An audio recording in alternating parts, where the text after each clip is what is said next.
नमस्कार साथियों, आज के इस सेशन को स्टार्ट करने से पहले चलते हैं मोटिवेशनल कोट्स की ओर।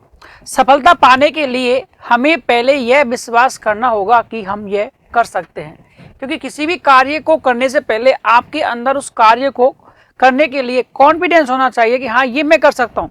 मान लो आपको 100 सीढ़ियाँ चढ़नी है, तो आप क्या करोगे? क्या 100 सीढ़ियाँ देख करके आप लोग ये बोलोगे कि नहीं मैं तो नहीं चढ़ सकता?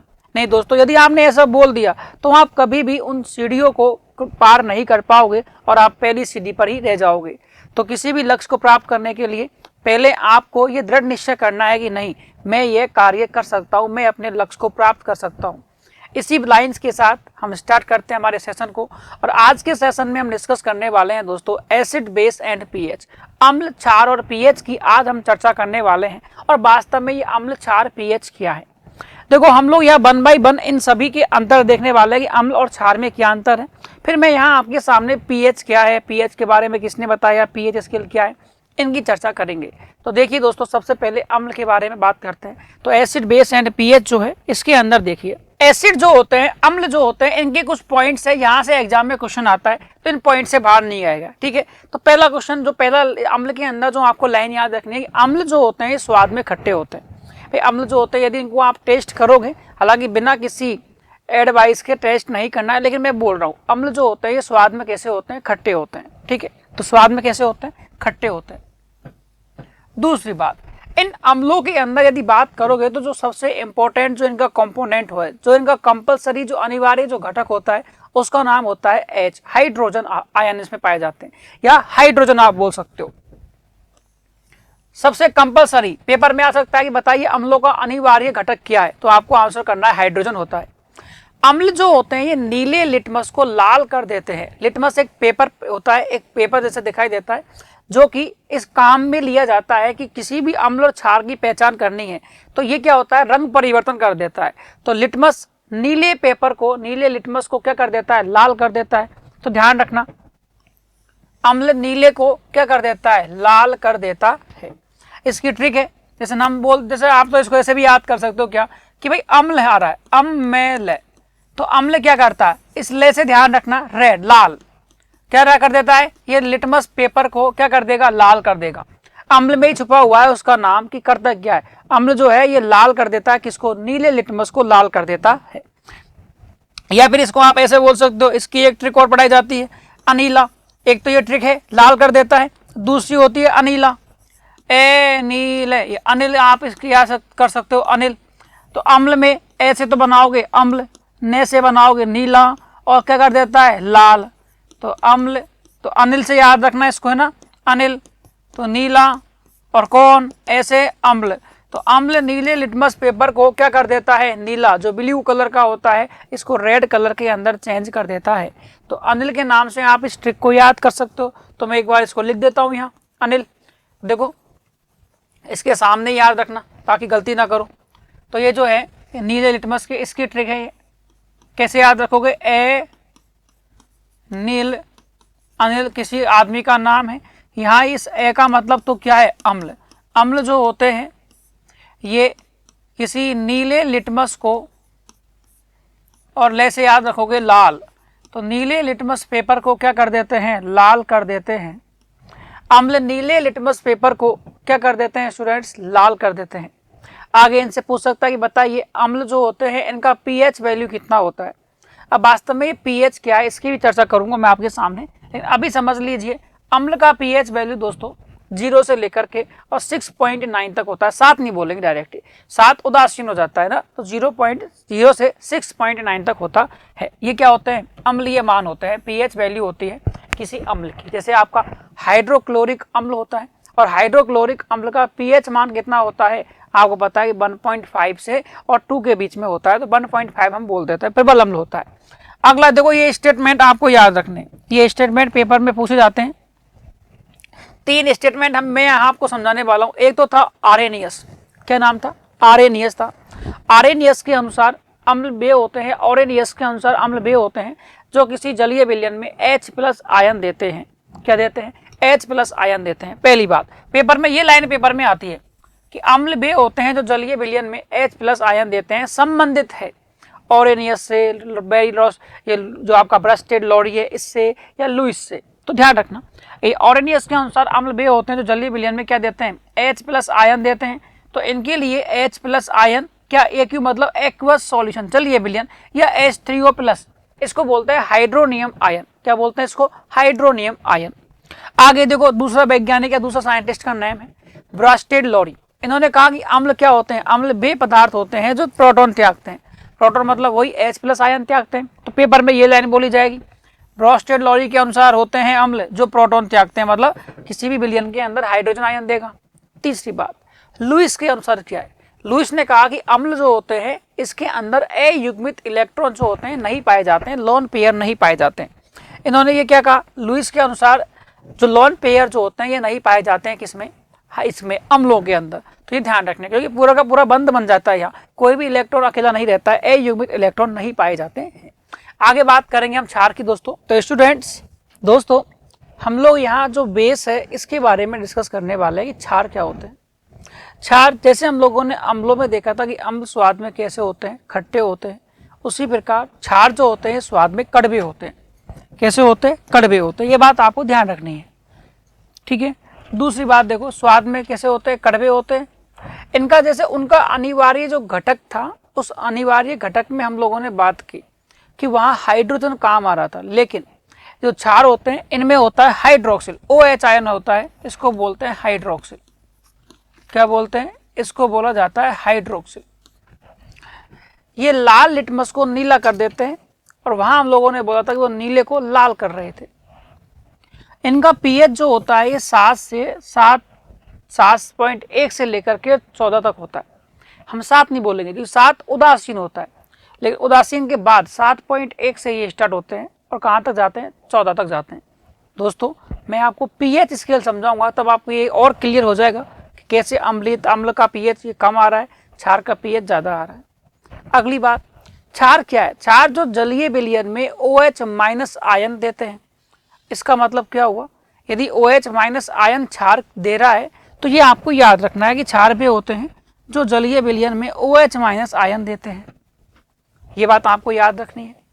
जबकि यदि ये OH- आयन किसी को देगा तो कुछ ले भी सकता है ना, तो ग्रहण क्या करेगा, ग्रहण करेगा H+ आयन। तो दोस्तों जो आपके जो बेस होते हैं इनके अंदर लोन पेयर पाए जाते हैं, मतलब अयुग्मित इलेक्ट्रॉन यहाँ देखने को मिल जाते हैं।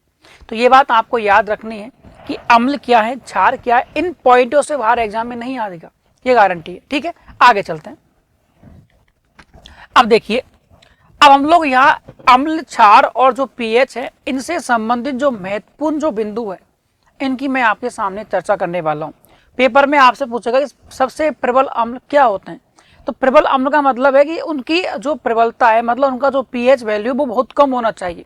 मतलब हो सकता है 0.2 हो या 1 हो या 1.5 हो, ये सभी क्या है, प्रबल है, प्रबल अम्ल है, ठीक है। तो देखो यहाँ पेपर में आपको मैं कुछ पॉइंट्स लिखाए हुए हैं।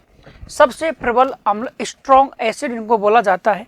और प्रबल अम्ल होते क्या है, इनका मतलब है कि यहाँ 100% आपको क्या मिलेगा, शुद्ध सल्फ्यूरिक एसिड जो है ये एक प्रबल एसिड है, एक स्ट्रॉन्ग अम्ल है। दूसरी बात, इन एसिड के ज्यादा अम्लीय एसिड जो होते हैं उन्हें सुपर एसिड कहते हैं।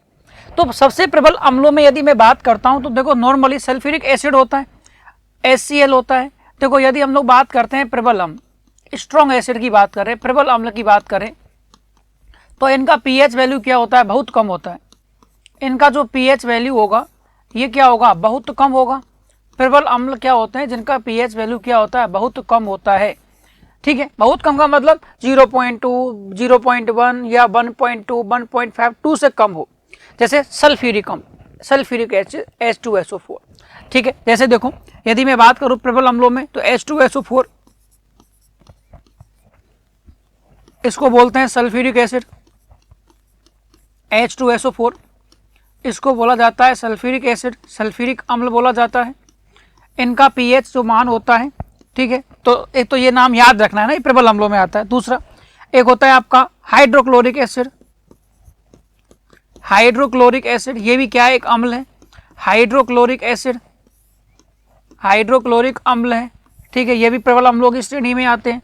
तो दोनों नाम आपको याद रखने हैं, तो H2SO4 सल्फ्यूरिक एसिड और एक हाइड्रोक्लोरिक एसिड। हाइड्रोक्लोरिक अम्ल प्रबल अम्लों की श्रेणी में आते हैं, लेकिन कुछ अम्ल ऐसे होते हैं जो इनसे भी ज्यादा क्या होते हैं, प्रबल अम्ल होते हैं। जैसे 100% शुद्ध सल्फ्यूरिक एसिड से ज्यादा अम्लीय एसिड जो होते हैं उनको कहा जाता है सुपर एसिड। पेपर में पूछ सकता है सुपर एसिड क्या है, तो ध्यान रखना ऐसे अम्ल जो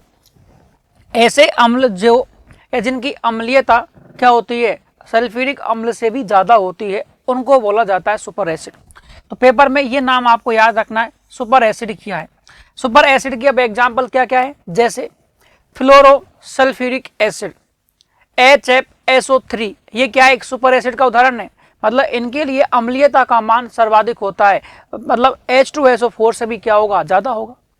दूसरी बात, ट्राईमेथेन सल्फोनिक एसिड, ध्यान रखना एक का नाम तो है फ्लोरोसल्फ्यूरिक एसिड HFSO3 और एक का नाम है trimethane sulphonic acid, trimethane sulphonic acid HCF3SO3। अगली बात देखें, सुपर एसिड जो होते हैं, इन सुपर एसिड में और नाम क्या क्या आपको याद रखने, जैसे फ्लोरो एंटीमोनिक एसिड, और सुपर एसिड में एक नाम होता है, इसको पूरा नाम होता है सुपर एसिड फ्लोरो एंटीमोनिक एसिड, या एक दूसरा नाम आप बोल सकते हैं सुपर एसिड कार्बोरेन। ठीक है, एक तो सुपर एसिड में कौन आता है, एक तो आएगा कार्बोरेन और एक आएगा आपका फ्लोरो, क्या नाम है ये, फ्लोरो एंटीमोनिक एसिड। दोस्तों ये तो केवल बात की मैंने सबसे प्रबल अम्लों में एसिड जो आपके सुपर एसिड है इसकी बात की। अब हम वो बात करेंगे हाइड्रोक्लोरिक एसिड HCl, इसका दूसरा नाम क्या है। HCl को म्यूरिएटिक अम्ल भी कहा जाता है, ठीक है, म्यूरिएटिक अम्ल भी कहा जाता है, या इसको हाइड्रोक्लोरिक एसिड बोला जाता है, या हमारे आमाशय के अंदर पाए जाने वाला अम्ल भी कहा जाता है। तो ये हाइड्रो एसिड जो है, हाइड्रोक्लोरिक एसिड जो है, ये हमारे आमाशय स्टोमैक के अंदर पाया जाता है। स्टोमैक या आप बोल सकते हो पेट में पाया जाता है और पाचन में क्या करता है, सहायता करता है, पाचन में क्या है, सहायक है। तो HCl क्या करता है, पाचन में सहायता करता है। ठीक है, काफी बार क्या होता है कि हमारे पेट की अम्लीयता, मतलब HCl अम्ल अधिक स्रावित हो जाता है पेट के अंदर, स्टोमैक के अंदर, तो हमें खट्टी खट्टी डकारें आती हैं, तो हम किसी एंटासिड का प्रयोग करते हैं। जैसे आप इनो पे खट्टी खट्टी डकारें आती हैं तो आप इनो वगैरह ले लेते हो। ठीक है, इससे क्या होती है कि आपके अंदर भाई एक तो अम्लीयता बढ़ रही है, आप ऊपर से ले लेते हो क्या, कोई भी एंटासिड, तो ये आपस में क्रिया कर लेते हैं, क्षार के रूप में होता है। ठीक है, और अम्ल और क्षार जब क्रिया करते हैं तो लवण का निर्माण बनता है, क्या होता है, लवण का निर्माण हो जाता है, और जल का निर्माण तो खैर बनेगा ही बनेगा। लेकिन सामान्यतः अम्लीयता को खत्म करने के लिए हम लोग एंटा एसिड का प्रयोग करते हैं, एंटी अम्लीय पदार्थों का प्रयोग करते हैं। इधर आइए, ये नाम आपको याद रखने में इसलिए करा रहा हूं ना, इनको इसलिए पढ़ाया जा रहा है, पेपर में पूछता है म्यूरिएटिक अम्ल क्या होता है। अब आपको पता ही नहीं है कि HCl का दूसरा नाम क्या है, म्यूरिएटिक एसिड है। अगला आपके सामने है H2SO4, क्या नाम है, H2SO4 सल्फ्यूरिक एसिड।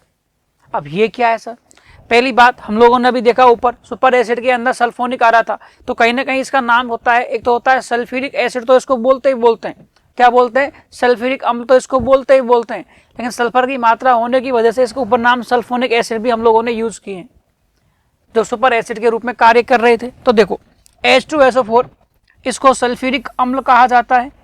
दूसरा, इसको बोलते हैं किंग ऑफ केमिकल, रसायनों का राजा, ध्यान रखना, इस H2SO4 को, सल्फ्यूरिक अम्ल को रसायनों का राजा कहा जाता है, रसायनों का राजा कहा जाता है, किंग ऑफ केमिकल, रसायनों का क्या कहा जाता है, किंग ऑफ केमिकल, राजा कहा जाता है, किंग ऑफ केमिकल इसको कहा जाता है। ये बात आपको याद रखनी है। इसके अलावा इसको गंधक का तेजाब, क्योंकि जैसे बैटरी वगैरह जो होती है, जैसे कार की बैटरी है या जो बड़े बड़े जो ट्रक होते हैं उनकी जो बैटरी है उसमें H2SO4 का प्रयोग किया जाता है, तो इसको बोलते हैं गंधक का तेजाब। क्या बोलते हैं, गंधक का तेजाब, ये नाम आए हुए हैं। पेपर में आपसे पूछ सकता है कशिश का तेल क्या है, ऑयल ऑफ विट्रोल क्या है, इसको बोलते हैं कशिश का तेल, ऑयल ऑफ विट्रोल। तो ये नाम आपको याद रखने, पेपर में एक नाम दे देकर आपसे पूछेगा बताइए किसका है, H2SO4 का है, ये नहीं है, ये आपको पता ही नहीं होगा। तो ध्यान रखना, चाहे सल्फ्यूरिक एसिड आए, चाहे किंग ऑफ केमिकल आए, रसायनों का राजा आए, या गंधक का तेजाब आए, या कशिश का तेल आए, ऑयल ऑफ विट्रोल, ये सारे नाम आपको पता होने चाहिए, विट्रोल। ठीक है, दोस्तों ध्यान रखना, ये प्रबल अम्ल है, ये भी प्रबल अम्ल है, ये भी प्रबल अम्ल है, और ये सारे के सारे क्या है, सुपर एसिड्स की हम लोगों ने बात की। यदि आपका कोई भी अम्ल जो है वो सल्फ्यूरिक एसिड से भी अधिक क्या है, प्रबल है, अधिक अम्लीय है, तो उसको कहा जाएगा सुपर एसिड। ठीक है, अगला देखें दोस्तों, अब हम लोग बात करने वाले हैं महत्वपूर्ण बिंदुओं में HCOOH फार्मिक एसिड की बात करने वाले हैं। फार्मिक एसिड जो होता है ये सामान्यतः जैसे चींटी है, मधुमक्खी है, इनके डंक में, मतलब इनके डंक में ये पाया जाता है। मान लो किसी को मधुमक्खी ने काटा, तो मधुमक्खी जब काटती है तो उसकी स्किन के अंदर कौन सा अम्ल जाएगा, फार्मिक अम्ल जाएगा। तो पेपर में क्वेश्चन आपसे यही पूछा जाता है कि बताइए चींटी जो है या जो मधुमक्खी है, इनके डंक में कौन सा अम्ल पाया जाता है, तो आपको आंसर करना है फार्मिक अम्ल। फार्मिक अम्ल का दूसरा नाम क्या होता है, मेथेनोइक अम्ल भी होता है।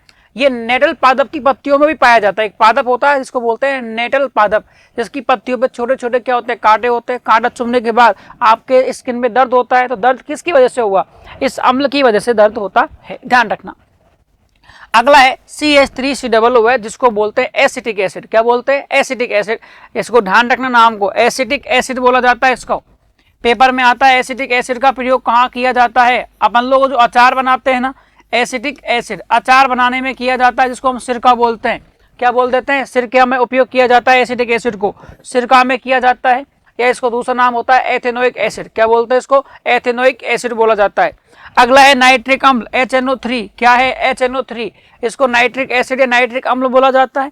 दूसरा इसको सोरे का तेजाब, ध्यान रखना गंधक का तेजाब H2SO4 था, इसको बोला जाता है सोरे का तेजाब, एसिड ऑफ नाइटर। सोरे का तेजाब इसको बोला जाता है, एसिड ऑफ नाइटर इसको लिया जाता है। इसका उपयोग किसके रूप में करते हैं, उर्वरक के रूप में, विस्फोटक के रूप में, या बर्तनों पर लिखावट में किस अम्ल का प्रयोग किया जाता है, नाइट्रिक अम्ल का प्रयोग किया जाता है। आगे C6H6COOH, मतलब एक बेंजीन समूह है और उसके ऊपर क्या लगा हुआ है, COH लगा हुआ है, इसको बोलेंगे बेंजोइक एसिड। क्या बोला जाता है, बेंजोइक एसिड इसको बोला जाता है। और ये कहाँ पाया जाता है, घास में कौन सा अम्ल पाया जाता है, बेंजोइक एसिड। पेपर में पूछता है घास में कौन सा अम्ल पाया जाता है, बेंजोइक एसिड पाया जाता है। अगला है सोडियम बेंजोएट। जितने भी आपके पदार्थ जो खाद्य पदार्थ हैं, इनके परिरक्षण में, मतलब इनको किसी भी हानिकारक पदार्थों से बचाने के लिए, बैक्टीरिया से या किसी भी पदार्थ, किसी भी जीवाणु या फंगस से बचाने के लिए किसका प्रयोग करते हैं, सोडियम बेंजोएट का खाद्य परिरक्षक के रूप में जाना जाता है। मैलिक अम्ल क्या है, सेब है, पपीता है, इनके अंदर कौन पाया जाता है, मैलिक अम्ल पाया जाता है। आगे है आपका, पेपर में आए हुए हैं सारे के सारे, है ना। एक होता है ग्लिकोलिक अम्ल। क्या होता है, ग्लिकोलिक अम्ल होता है, जो कहाँ पाया जाता है, गन्ने में पाया जाता है। ध्यान रखना, ग्लिकोलिक या ग्लाइकोलिक जो एसिड है, ये कहाँ पाया जाता है, गन्ने में पाया जाता है। इसके अलावा ग्लूटेमिक एसिड कहाँ पाया जाता है, ग्लूटेमिक एसिड जो दोस्तों है ये गेहूं में कहाँ पाया जाता है, गेहूं या अनाज में पाया जाता है ग्लूटेमिक एसिड। अब देखिए ये महत्वपूर्ण अम्ल चल रहे हैं, और क्या है, और कौन कौन से हैं। इसके अलावा आपसे पेपर में पूछ सकता है कि बताइए हाइल्यूरोनिक एसिड कहाँ पाया, जंतु कोशिका का सीमेंट कहा जाता है इसको, किसको, हाइल्यूरोनिक जो एसिड है इसको। पेपर में नाम आया हुआ, जंतु कोशिका का सीमेंट किस अम्ल को कहा जाता है, हाइल्यूरोनिक एसिड को कहा जाता है। पादप कोशिका का सीमेंट किसे कहा जाता है, कैल्शियम पैक्टेट। पादप कोशिका में कौन पाया जाता है, कैल्शियम पैक्टेट जो है इसका सीमेंट कहलाता है। आज से पूछता है नींबू संतरा में कौन सा अम्ल पाया जाता है, सिट्रिक एसिड पाया जाता है। खट्टे होते हैं ना ये, और खट्टे फलों में ज्यादातर में कौन सा अम्ल होता है, सिट्रिक अम्ल होता है। टमाटर में कौन सा अम्ल पाया जाता है, ऑक्जेलिक एसिड पाया जाता है। टमाटर में कौन सा होता है, ऑक्जेलिक अम्ल पाया जाता है। फिर पूछ सकता है बताइए हमारा जो यूरिन, जो हमारा मूत्र होता है, इसमें कौन सा अम्ल होता है, कौन सा एसिड होता है, यूरिक अम्ल होता है। इसको हिप्यूरिक एसिड भी कहा जाता है। ध्यान रखना, यूरिक अम्ल या हिप्यूरिक एसिड कहाँ होता है, यूरिन के अंदर, मूत्र के अंदर होता है। काफी बार क्या होता है, हमारी जो ऐच्छिक या जो कंकालीय मांसपेशियां होती है, इनको पर्याप्त ऑक्सीजन ना मिलने पर इनमें अनॉक्सी शोषण के द्वारा क्या होता है, लैक्टिक एसिड बन जाता है, जो कि पेपर में आता है ना काफी बार कि मांसपेशियों में दर्द और थकान किसकी वजह से होता है, लैक्टिक अम्ल की वजह से होता है। ध्यान रखना, पेपर में पूछा गया क्वेश्चन है ये, एक बार चेक करना आया कि नहीं आया। तो लैक्टिक एसिड जो है ये दर्द और थकान का कारण है हमारी मांसपेशियों के अंदर। अब है असंतृप्त बसीय अम्ल। ये क्या होते हैं कि वनस्पति तेलों से, मछली के लीवर के जो तेल होता है इसको कॉड ऑयल बोलते हैं, कॉड लीवर ऑयल बोला जाता है। क्या, मछली का तेल जिसको बोला जाता है, इसमें क्या होते हैं, असंतृप्त बसीय अम्ल इनको बोला जाता है। ये क्या होता है, जैसे किसी को हार्ट रोग हो गया है ना, तो या किसी को जॉइंटों में पेन रहता है, तो उन व्यक्तियों के लिए ये बताए जाते हैं, लाभदायक रहते हैं असंतृप्त बसीय अम्ल। पेपर में आ जाता है कि बताइए असंतृप्त बसीय अम्लों का उपयोग कहाँ किया जाता है। जॉइंट पेन वालों के लिए, हार्ट डिजीज वालों के लिए, हार्ट से संबंधित जो रोगी होते हैं उनको इसका क्या दिया जाता है, ये असंतृप्त अम्ल की सलाह दी जाती है। आगे आपके सामने दोस्तों कुछ अम्ल और हैं, जैसे आपके सामने है लिनोलेनिक एसिड। क्या नाम है? लिनोलेनिक एसिड है। पेपर में आता है कि ओमेगा 3, ये नाम आए हुए हैं, ओमेगा 3, ओमेगा 6 और ओमेगा 9, ये कैप्सूल्स होते हैं, मार्केट में दवा के रूप में लिए जाते हैं। तो ओमेगा 3 में कौन सा अम्ल होता है? लिनोलेनिक अम्ल होता है। ओमेगा 6 में भी कौन सा अम्ल होता है? लिनोलेनिक अम्ल होता है। जबकि ओमेगा 9 में कौन सा अम्ल होता है? ओलिक एसिड होता है। क्या होता है? ओलिक अम्ल पाया जाता है। ये नाम ध्यान रखने हैं कि ये सारे के सारे क्या है? कैप्सूल्स है जो मार्केट के अंदर मिलते हैं। इसके अलावा एक नाम आ रहा है हाइड्रोफ्लोरिक एसिड। हाइड्रोफ्लोरिक एसिड जो है इसका यूज कांच पर लिखावट के लिए किया जाता है। हाइड्रोफ्लोरिक एसिड, ये पेपर में पूछा गया था इसलिए मैंने इसको अलग से हाईलाइट कर रखा है। हाइड्रोक्लोरिक एसिड जो होता है इसका यूज कांच पर लिखावट के लिए। और इससे पहले देखो दोस्तों एक और आया था जिसका नाम था, इधर आप समझोगे, ये जो सोरे पर जो तेजाब आया, देखो HNO3 जो आया था ये बर्तनों पर लिखावट में था, जबकि कांच पर लिखावट में किसका प्रयोग करते हैं? हाइड्रोफ्लोरिक एसिड का। एक नाम सुना होगा आप लोगों ने, अम्लराज। क्या नाम सुना होगा? अम्लराज। ये अम्लराज क्या है? सोना, चांदी और प्लेटिनम जैसी धातुओं आदि को गलाने के लिए काम में लिए जाने वाला एक विलयन होता है। तो पेपर में ये पूछता है कि अम्लराज में हाइड्रोक्लोरिक अम्ल और नाइट्रिक अम्ल, पहली बात तो अम्लराज में कौन कौन मिला होता है? तो अम्लराज ध्यान रखना, इसको एक्वा रेजिया बोलते हैं। क्या बोलते हैं? एक्वा रेजिया करके भी ये पेपर में आता है कि एक्वा रेजिया, इसमें किस किस का मिश्रण होता है। तो ध्यान रखना, एक्वा रेजिया में एक तो हाइड्रोक्लोरिक अम्ल और एक नाइट्रिक अम्ल HNO3, इन दोनों को आपस में मिलाया जाता है। अब कितने अनुपात में? यहाँ ये 3:1 में इनको मिलाया जाता है। हाइड्रोक्लोरिक एसिड 3 अनुपात में होता है, जबकि नाइट्रिक अम्ल 1 के अनुपात में होता है। दूसरी बात, यहाँ लिखा हुआ है न्यूक्लिक एसिड, न्यूक्लिक अम्ल लिखा हुआ है।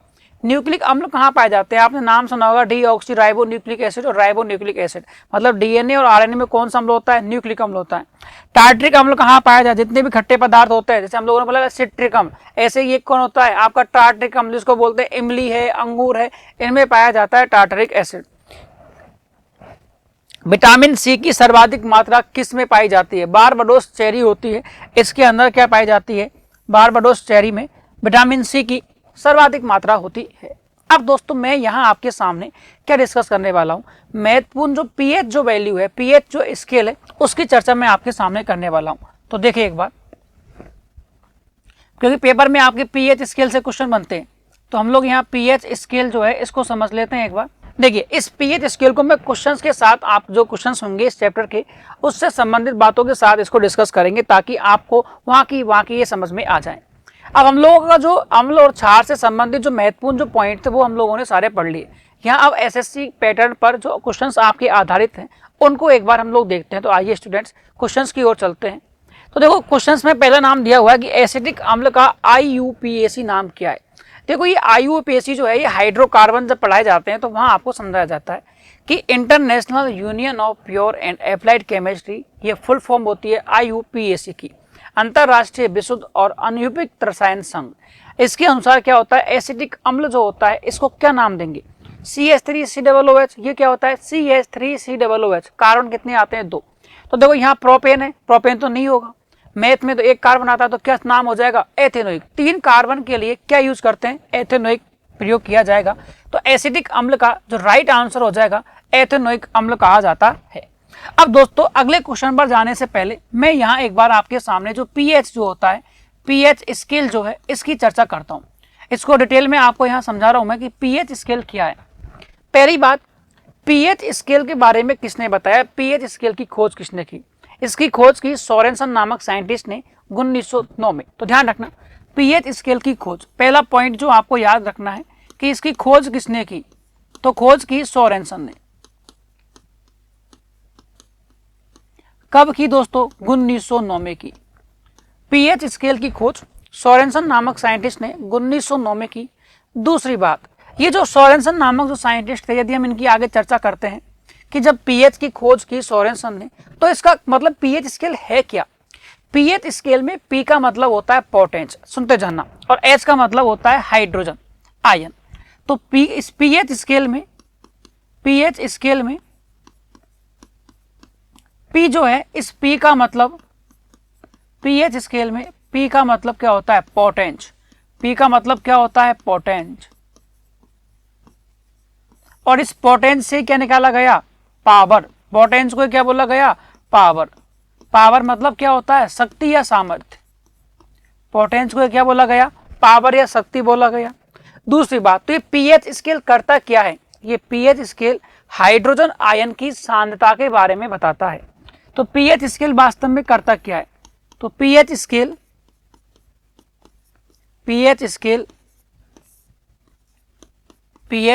H का मतलब हाइड्रोजन होता है। तो पीएच स्केल जो होता है ये हाइड्रोजन आयन की, पीएच स्केल हाइड्रोजन आयन की सांद्रता के बारे में बताएगा। सांद्रता को पीएच स्केल हाइड्रोजन आयन की जो सामर्थ्य है किसी बिलियन में, ध्यान रखना पीएच स्केल हाइड्रोजन आयन की सांद्रता को दर्शाता है, सांद्रता को दर्शाता है। या फिर आप ये बोल सकते हो कि पीएच स्केल जो होता है, पीएच स्केल किसी बिलियन में, पीएच स्केल किसी बिलियन में, पीएच स्केल किसी बिलियन में, पीएच स्केल किसी बिलियन में अम्लीयता और क्षारीयता को दर्शाता है। किसी बिलियन की, ऐसे लिख देते हैं कि कौन बिलियन कितना अम्लीय है, किसी बिलियन की अम्लीयता, किसी बिलियन की अम्लीयता और क्षारीयता को दर्शाता है। किसी बिलियन की अम्लीयता और क्षारीयता को दर्शाता है। अम्लीयता और क्षारीयता को, अम्लीयता और क्षारीयता को दर्शाता है। बोलो ये बात समझ में आई या नहीं आई? किसी बिलियन की, भाई कोई बिलियन कितना अम्लीय है, कितना क्षारीय है, इसके बारे में कौन दर्शाएगा? पीएच स्केल इसके बारे में समझाता है। किसने बताया? सोरेनसन ने। कब बताया? 1909 में। पी का मतलब क्या होता है? पोटेंज। पोटेंज का मतलब क्या निकाला गया? पावर। कि कौन सा बिलियन कितना सामर्थ्य रखता है, कितना अम्लीय है, कितना क्षारीय है। ठीक है, आगे देखो इसमें क्या होता है। पीएच स्केल के अंदर इस प्रकार से स्केल हम बना देते हैं ताकि समझ में आ जाए कि एक स्केल है, इस पर 0 से और 14 तक नंबर लिखे हुए होते हैं, लेकिन इसमें बीच में एक नंबर लिखा रहता है 7। दोस्तों ध्यान रखना, ये 7 नंबर क्या दिखाएगा, क्योंकि यहाँ अलग अलग पॉइंटरों को आपको याद रखना है। ये 7 नंबर दिखाता है किसी भी बिलियन के उदासीनता को। 7 नंबर यदि लिखा हुआ है मतलब यह बिलियन क्या होगा? 7 नंबर का मतलब होता है दोस्तों उदासीन। यदि पीएच वैल्यू आपका 7 आता है तो वह बिलियन कैसा होगा? उदासीन, ना तो अम्लीय होगा ना क्षारीय। यदि आप 7 से 0 की ओर जाते हो तो अम्लीयता बढ़ती है। 7 से 0 की ओर जाते हैं तो अम्लीयता क्या होती है? बढ़ती है। मतलब दिए गए बिलियन का पीएच यदि 7 से कम आता जा रहा है तो हम बोलेंगे अम्लीयता बढ़ेगी, अम्लीयता बढ़ती है। लेकिन यदि 7 से इधर जाते हैं तो क्षारीयता बढ़ती है। ध्यान रखना, 7 से यदि ऊपर जाओगे तो क्या होगा? क्षारीयता बढ़ेगी। क्षारीयता क्या होती है? बढ़ती है। ये बात आपको याद रखनी है कि किसी भी बिलियन में यदि पीएच वैल्यू 7 से कम हो रही है तो इसका मतलब बिलियन अधिक अम्लीय होगा, और यदि पीएच वैल्यू 7 से ज़्यादा हो रही है, 14 की ओर जा रही है, तो क्षारीयता बढ़ेगी। ऐसा नहीं है कि 0 से 7 की ओर जाएंगे, 0 से 7 की ओर जाएंगे तो अम्लीयता घटती है, और 14 से 7 की ओर आएंगे तो क्षारीयता घटती है। तो ये है दोस्तों पीएच स्केल, जो अलग अलग मानों के लिए इसको निर्धारित किया जाता है। जैसे हमारे मुंह का पीएच कितना होता है? 5.5 होता है। तो इस पीएच स्केल के कुछ उपयोग भी होते हैं दैनिक जीवन में। पीएच स्केल का उपयोग जैसे हमारे मुंह का, जैसे मान लो मैं आपको बता रहा हूँ, मुंह का पीएच आपका 5 पॉइंट, खाना खाया, खाना खाने के बाद क्या होता है? कुछ भोजन के कण हमारे दांतों में लगे हुए रह जाते हैं, तो धीरे धीरे कुछ बैक्टीरिया जो होते हैं, इससे क्या होगा? आपके मुंह का बैक्टीरिया आपके मुंह के अंदर अम्ल बना लेते हैं, और अम्ल बनाएंगे तो आपके मुंह का पीएच कम हो जाता है, जो कि दंत क्षरण पीएच वैल्यू में, मुंह की पीएच वैल्यू में परिवर्तन होने के कारण आपके अंदर एक तरीके से दांतों के अंदर क्षय होने लग जाता है, दांतों के अंदर आपके कैविटी बनने लग जाती है, दांत हल्के हल्के टूटने प्रारंभ हो जाते हैं, जिसको बोलते हैं दंत क्षरण। ध्यान रखना।